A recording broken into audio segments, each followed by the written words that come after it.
Abakristaayo enkoko bagikutte mumwa okutuuka ku Lutikko e Namirembe okwetaba mu kutambuza ekkubo ly'omusaalaba. Kubanga nze siraba musango kuye.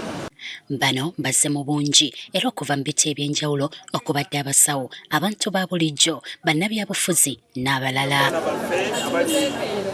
Bano nga tebannatandika kutambula, omulabirizi w'obulabirizi bw'e Namirembe, Right Reverend Bishop Moses Banja asoose kwogerako eri bannamawulire gy'asabidde abakkiriza okusabira amawanga agalimu obutabanguko n'entalo. Okusinziira ku Bishop Banja, tewali ggwanga liyinza kulaakulana nga lirimu obutabanguko obw'engeri yonna, kale ng'abakkiriza kibakakatako okusabira amawanga agalimu entalo. Era njagala nnyo bannayuganda mwenna okubakubiriza tufube okwewala entalo.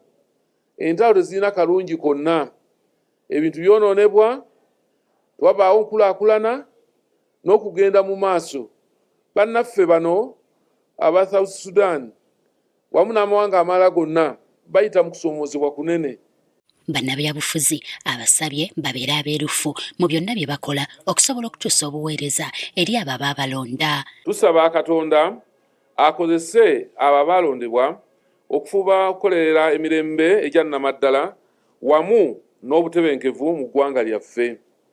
Mbakubiriza twettanire nnyo okuba obumu era twewale okwekutulakutula ebivaamu okweyawulayawulamu era ebitulemesa okulaakulana n'okugenda mu maaso ng'eggwanga. Oluvannyuma ono yeegasse ku bakristaayo ku Lutikko e Namirembe okutandika okutambuza omusaalaba era wano boolekedde olwa Old Kampala nga bayitira ku luguudo lwa Balintuma.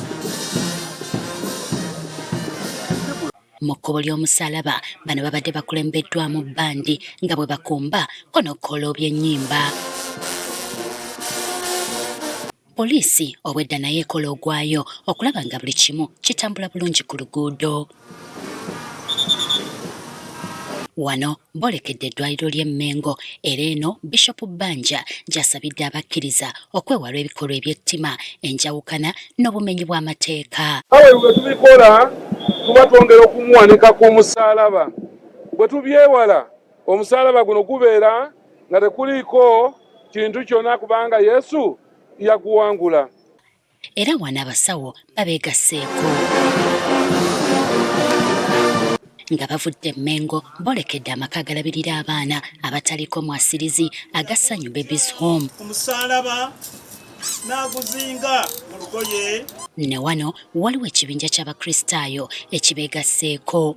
Oluvannyuma bakkiridde okwolekera ekisaawe kya Old Kampala.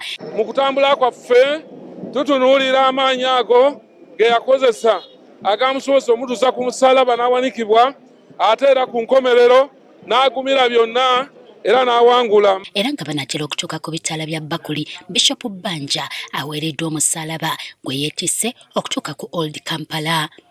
Naye tutambule nga tumanyidde ddala nti oyo eyatusooka n'agumira byonna yasobola okuwangula. Era zigenza okwera ssaawa 4 n'ekitundu nga Bishop n'ekibinja kye bataka ku kisaawe kya Old Kampala. Abamu ku bannabyabufuzi abeetabye mu nteekateeka eno baliko bye batubuulidde. Twongera okusabira bannaffe abo ne famire zaabwe n'abantu abe bonna n'abalonzi abalonda n'abantu baffe bonna abagira enkyukakyuka mu Uganda. So tulowooza nti nno kuba emisala no litujukiza okubanga wetuli okubanga tufiira abantu baffe nga Yesu Kristo bwe yagwetikka. Ate b'abakristaayo batubuulidde okutambuza omusaalaba kye kitegeeza eri obulamu bwabwe. Era twetaaga emirembe mu ggwanga lyaffe, twetaaga emirembe mu makanisa, twetaaga emirembe mu byonna bye tukola. Twetaagawo mirembe kubanga tulina Katonda atali kokomo, waliwo Katonda w'oluberera era atusobozesa okukola buli kimu. Nze omukkiriza okutambuza omusaalaba kitegeeza okugoberera Kristo gye yali akozeeko. Oyo omusaalaba kuba kwebonereza kwewaayo eri Mukama Katonda. Okutambuza omusaalaba kabonero akoleko ebyo Yesu bye yayitamu okutuuka okufa ng'ebyawandiikibwa bwe bigamba alyoke azuukire ku lunaku olwokusatu olwa Easter. Jocelyn Nakibule agafeeyo ku Spark TV.